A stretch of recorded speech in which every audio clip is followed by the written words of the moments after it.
My name is Frances Reid. I'm Programme Director for the World Ovarian Cancer Coalition. For this edition of Champion Chat, I'm delighted to introduce the CEO of Ovarian Cancer Australia, Jane Hill, and I'm going to talk to her about the outstanding advocacy work of the charity, in terms particularly of making ovarian cancer a priority. And the most recent manifestation of this work has been the publication of the second Ovarian Cancer National Plan. And it's not just a plan on paper. What is really exciting about it is that it's backed by multi-million-dollar government funding. Jane, congratulations and welcome. Hi, Frances. Great to be here. What does the plan cover and why is it important? Ovarian Cancer Australia launched the new National Action Plan in consultation with our partners, the Australian New Zealand Gynecological Oncology Group and the Australian Society of Gynecologic Oncologists. And the action plan sets out a roadmap to reduce the incidence of ovarian cancer, increase the survival rates, and improve the quality of life of all those who are diagnosed with ovarian cancer. There's 5 key priorities of our National Action Plan, which focus on patient and family-centred care, diagnosis and treatment, early detection, biology and etiology, and prevention. How did you go about creating the plan? And this wasn't your first plan, was it? This was the second one. Yes. The first National Action Plan focused on how Australia could best contribute to the global ovarian cancer research effort.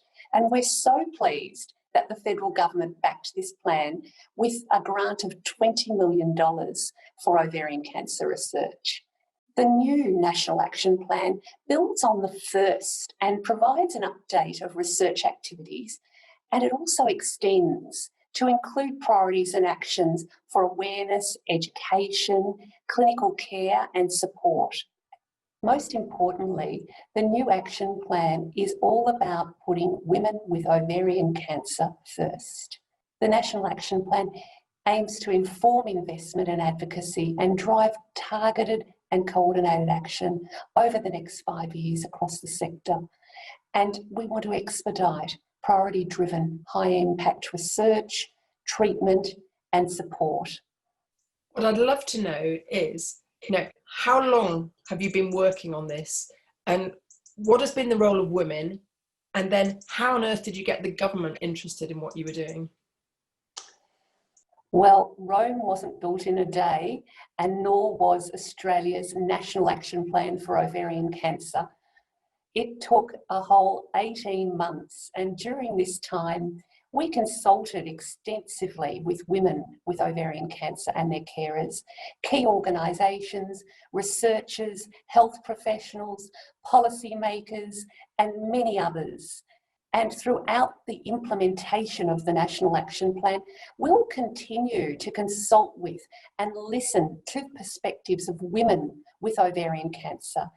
Our goal is to make sure that the plan is owned and authored by the whole sector, recognising that we need everyone to collaborate, to drive change, to improve survival rates, reduce the incidence of ovarian cancer and improve the quality of life of those living with the disease. Have there been other benefits for having this plan and for doing the work? Collaboration has been a key benefit of the National Action Plan and the understanding that goes with it.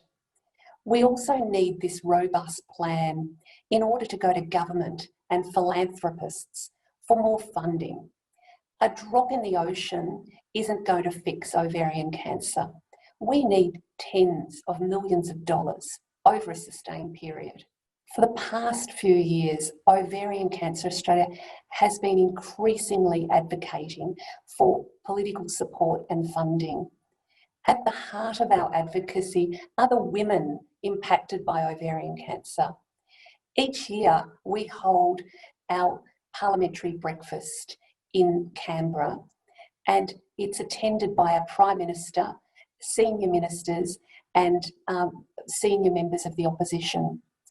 And it's there that it is wonderful because women with ovarian cancer share their stories. It's so vital that we continue to position ovarian cancer as a national priority. We look forward to continuing to work with the nation's politicians in order to provide better outcomes for people affected by ovarian cancer. This is really the first time that the whole sector has come together to collaborate on the future of ovarian cancer in this way. The overwhelming feedback we received from women impacted by ovarian cancer was that collaboration between government, researchers and clinicians must be a priority to develop a united strategy. Achieving the overall vision and objectives of the National Action Plan will require strong and continued collaboration with women with ovarian cancer and all of our partner organisations. We must ensure that women with ovarian cancer are one of the key decision makers and that their health needs are central to the ongoing approach to research, treatment and support. What advice could you give to other groups who might be starting out on their journey of advocacy work? What would be your top tips? I'd first say have a go. And also consumer voice is central to the development of any advocacy program. In order to be able to implement advocacy, we need to listen and prioritise the needs of those with a lived experience of ovarian cancer. Having a foundation document like the National Action Plan is a great reference point for discussions with funders and policymakers. I think there's a few ingredients, the 3 Ps that go into making great advocacy, and that's passion, persistence and preparation, and perhaps a 4th P, and this has 2 important meanings, patience. Thank you, Jane, for taking time out to talk to us, and we wish you all the best for continued success in your work. Thanks very much, Frances.